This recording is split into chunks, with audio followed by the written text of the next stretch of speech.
First of all, thank you. My name is Philip Lanoue, and I am the superintendent of Clarke County School District. And I'm real pleased to be here, and I'm real pleased at the gains that we have made in our district for a number of reasons, but many is what we do differently. And let me just start out with that. I'm probably going to say some things you're not going to agree with, and that's okay. The first one is, do not underestimate our children of poverty. Do not underestimate our minority students. I hear that conversation here all the time, what we got to do for that group. Do not underestimate them. Have faith in them. Our kids are doing things today that I believe were not done before, and somehow we've got this rhetoric that they're doing worse. Actually, they're doing some pretty incredible work, and with the right care and the right advocacy, they'll do a lot more, and they'll do greater things. So that's what I want to put on the table, and it really gets at the whole idea about beliefs. We've talked about all the programs. We'll send them here. We'll put them on buses, whatever. Let me say this. If the adults in the room start believing in our children and acting on those beliefs, it will change tomorrow. But instead, sometimes, thank you, but instead we want to create all these constructs that are going to help kids when it really is about what you believe. And the second part of that is, what do you do to act on those beliefs? And I'll give you a couple examples.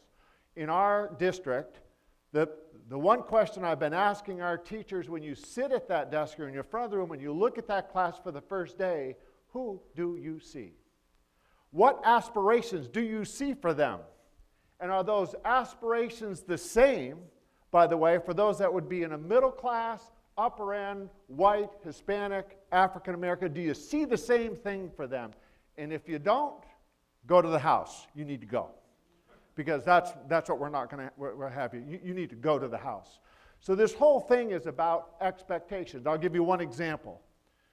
We started a career academy, and most of it is going to college. By the way, let me just throw something at you. The question here is not about college or not college. People like to use that. Are they going to go to college or are they not going to go? It's irrelevant. Stop the question. It's about our kids have to learn beyond high school. It doesn't matter.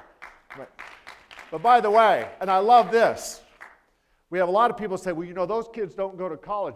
But I said, do you ever tell your own kids that? Well, no. Well, don't tell someone else's that, because that's what you're doing. But here's the thing about the college or not. We started a career academy with Athens Tech, and our kids for free can start college at age 16. And what they said to me is, guess what? Our kids can't pass the compass test. I go, why not? Well, they can't. Well, they will now. And we started on that journey, and for dual enrollment, just to give you an idea, 2 years ago, we had 89 dual enrollment credits given, 11 to African American students. After this year, we had 380 dual enrollment credits given and 151 credits given to our African American students, more than our white students, which is the first time ever African American students have outperformed white students in higher order courses. And I know that's a data point, but I got to throw it out there. So that is about expectations. What we've also said in our district is, with poverty, I don't really care. When you come into our classrooms, I really don't care. I want you to get it right in our classrooms.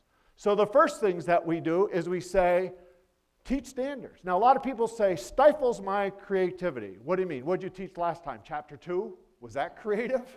I don't think so. Standards are not a dirty word. Standards are just clear about what I want kids to know. It's not an unusual thing. Be creative as you want. But a lot of times people say, stifles my creativity. Okay, go back and teach chapter 2, whatever. No, you aren't going to do that, not in our district. So the first thing is, what do you want kids to know and do? And it has to be at a high level. I love this all the time. People come as, things aren't as rigorous as it used to be. Let me give you an example. When I went to school in 9th grade, I took algebra the first time, and they told me X was a number. I said, heck no, it's not a number, it's a letter. They're doing variables and f of x functions in 4th grade today. Okay, so, and by the way, when I went to school, I saw seniors do 180 days of multiplication worksheets. Trust me, that doesn't go on anymore, so it's really different. But it is about the curriculum and the rigor. One other example I love to use, and I'll use it here, is, how many remember when you got taught cell structure and function? Remember cells? Okay. Remember taking your cells and you had a picture of a cell, right? All the functions on the right-hand side, you probably drew a line to it or put a number. Remember that? And then we said, I understand cell structure and function, right? Remember that? Oh yeah, I'm good. Got 100. 100. Now today, the standard would be compare and contrast, right? Structure and function of cells. So here would be the question. Compare and contrast the structure and function of the endoplasmic reticulum in one short paragraph. And you go, whoa, whoa, whoa, whoa. That's a whole lot different, by the way, than matching up parts of a cell. So really it's about expectations, it's about the curriculum. The other piece is really about the instruction that goes on in our classrooms. I mean, how many times have we talked about today is, well, maybe if we do after-school programs and maybe if we do summer programs or whatever, you know what? Just get it darn right the first time. Get our kids engaged when you come into the class. Make sure they get it. Because the second question I asked, not only what do you want them to know and do, but how do you know they know? Now here's the third crazy part about that is, what do you do when they don't? Now so what happens is, you have to figure out systems so that our kids learn. Now here's a crazy equation. If you're teaching, someone has to be learning. Whoa, people go, wait, what? Yeah, if you're teaching, someone has to be learning. Now, for years, we taught, no one learned. But we called it teaching. So what I say to teachers is, teaching means something's learning. And let me just say this. Teaching means taking you to a place you didn't think you could be. Isn't teaching about being inspired? Isn't teaching about inspiring someone to be passionate about what you know? Isn't it about getting kids to take risk and removing the boundaries? I'll give you the classic example of what I mean about teachers. When I was in Lexington, Massachusetts, I was a principal. It was a pretty high-performing high school. I had this crazy idea that we're going to teach physics to all kids. Whoa, we got kids from Boston. We can't teach physics. I'm going to go ask. So I went to the physics teachers, and I asked the physics teachers, what do you think about all kids taking physics? What do you think the response was? Not enough math, not enough, oh, no, they can't do it. You know what these physics teachers said to me? They said, listen, Phil, you give us an opportunity to teach all kids something we love, we'll make it happen. Do it. That's a different way of thinking about our schools and what we have to do differently. And the next piece is forming relationships. And here's what I say. We hear today a whole lot about discipline. By the word, I hate the darn term. I hate it. I'm just going to put it right out there. Because if you talk about discipline in schools, guess where you'll be in 5 years? Talking about discipline. 10 years, talking about discipline. Now, if you want to talk about performance, that's a different conversation. Because when you have performance, you don't relegate it to behaviors. Because here's something, I believe in, I work a lot with internal control psychology, perceptual control theory. If anybody knows that, I'll gladly talk to you about that. But here's what happens. When you have 26 kids in your classroom, those are 26 different pictures of the way the world looks. And 26 different pictures of how you get your needs met. And guess what? They don't match yours. And when you want every kid to match your picture, you've got a problem. And so therefore, you have to work with kids about how they get their needs met. But this whole piece is about wanting them to learn. I'll give you one good example. Student X kicks student out of the class, right? You ever heard that before? Oh, you're going to the office. And sometimes when it gets really bad, by the way, most of the time, probably 50% of that problem was the adult, but we won't go there. So now you go to the adult, now you go to the office. And then the teacher comes storming down and says, I've had it, I don't want him anymore, I don't want him in my class again. And I would look to the teacher and say, you're right, you can leave your keys at the desk because we don't want you in there anymore.